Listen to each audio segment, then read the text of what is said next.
We continue to hold BP responsible as a responsible party, but we are on them, watching them. We know the value of these lands, of these parishes. I want to thank our secretaries and the senators for coming to Louisiana again. I want to give you an update. We had some very good, some very direct, some very frank talks.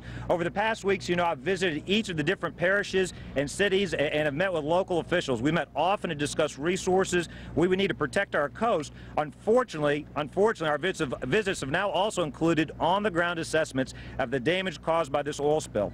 For anyone who has seen this damage or seen the impact of this oil firsthand, you know that what we've been saying is true. This oil threatens not only our coast and our wetlands, this oil fundamentally threatens our way of life here in South Louisiana.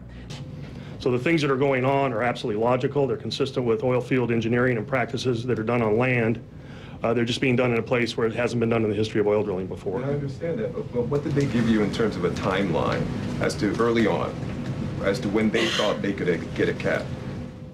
Well, the ultimate timeline is August for the relief well, for the permanent solution.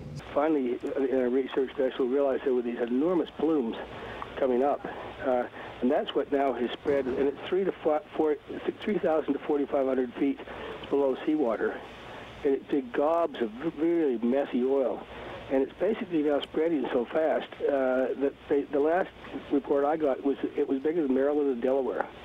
Are we doing everything we can to stop this, Matt? In other words, are there boats, are there pumping boats on the top sucking oil off the top? Unfortunately, what BP has been doing, they've been so intent on doing spin control that they're basically, they think the leak, they don't like the word spill, which that's pejorative, they're calling leak, is coming from the wrong place.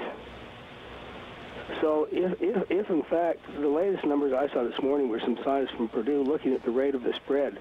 So this might be actually blowing 120,000 barrels a day.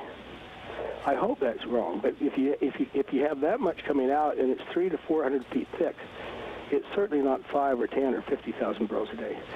These probably, the thing we need to be terrified about is there might be no way to put this out other than waiting until a giant oil field depletes, which could be 9,000 days. Day 35 of the oil spill. Well, obviously the government doesn't want to fix it.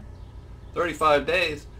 They can declare war, travel halfway across the world, invade a country, and occupy it.